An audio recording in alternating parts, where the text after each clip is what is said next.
Hi, and welcome to Limerence.net. I'm Dr. David Perl, and I founded this website and community many years ago after I got Limerence. And I found out at that time there was very little available to support people, very little awareness, very little knowledge. And since that time, we've grown into a community of over 3,000 members. I want to talk about limerence and shame. Yesterday, I posted an article on LinkedIn about limerence and gave a brief summary about what it is. And one of my contacts, a psychiatrist I know through the Mankind Project, posted back that he'd seen this condition as well in his work as a psychiatrist. In his experience, shame held back a lot of people from talking about this, and probably it was more common than we appreciate. And that's been my experience too. I know on the forum that I run, the Limerence.net forum, we probably have, for every one person that is on the forum writing about their experience, we have about 100 people lurking that are sitting in the background reading but staying anonymous and not contributing. There was a huge amount of shame in developing feelings for another person that wasn't my wife. There was a huge amount of shame. It stopped me talking about this condition for quite a while. And then when I found an online forum, the actual precursor to Limerence.net, I started reading other people's stories, and I found so much relief in knowing that I wasn't alone, that other people had had this condition as well.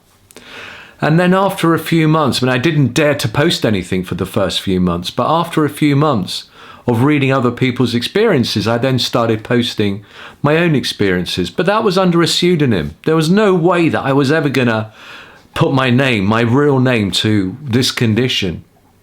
And I was on that forum for about 3 years, always posting under a pseudonym, never revealing who I really was. And then that forum started to develop cracks. It would be down for days at a time.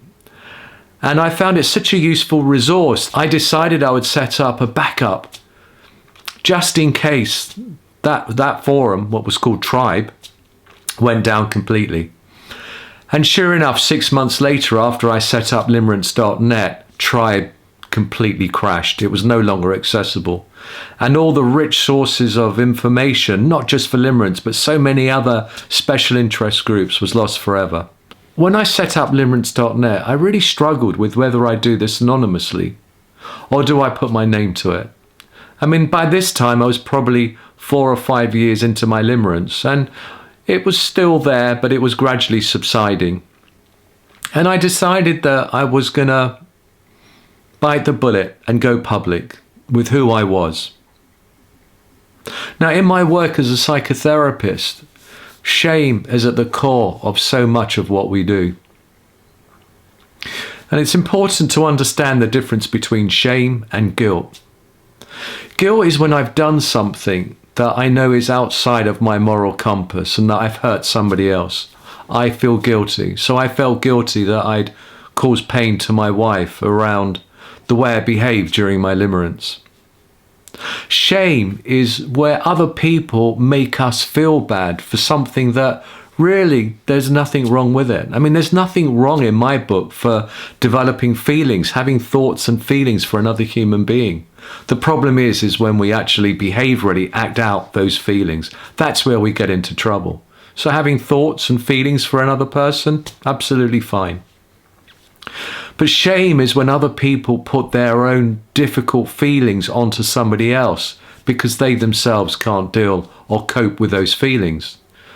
The common one is around sexuality, that we feel real shame. And in my experience, again, with the men's work that I've done, it seems that men hold most of their shame around their sexuality. And I suspect it's the same for women as well. And that's because other people make us feel bad for something that is just how we are. We have no control over how we show up in the world. The difficulty with limerence, though, is that we get infatuated with another person. We get obsessed. Actually, we're addicted to them. And that difficulty is that it's not an inanimate object that we are addicted to. It's not a bottle of alcohol. It's not a line of cocaine. It's not a computer screen with an image of pornography being acted out. All those are inanimate objects that are constant.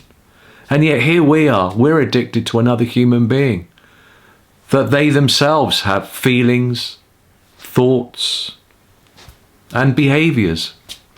And it's their behaviours that interact with our behaviours when we're limerent that creates the problem, that creates so much tension and anxiety, perhaps more so than with other forms of addiction. And people that I've worked with in my practice who have been addicted to cocaine, to crack cocaine, to heroin, describe getting off Limerence as being tougher than coming off one of those hardcore drugs. The psychological addiction is way harder. And it is because we are addicted to another person that I believe shame rears its ugly head. And shame is one of those most toxic of emotions. I mean, our core emotions of joy, fear, sadness, anger, and guilt and shame. Of all of those, shame, I think, is the most toxic, the most soul-crushing. And I know with the stuff that I felt shame about when I was young, that actually drove me to go to medical school to try and find out more about the stuff that I felt shame around, my sexuality, that was stuff that I was going to die with. They were secrets that I was never going to talk about. And yet the antidote to shame is sunlight, is to get it out there and talk about it.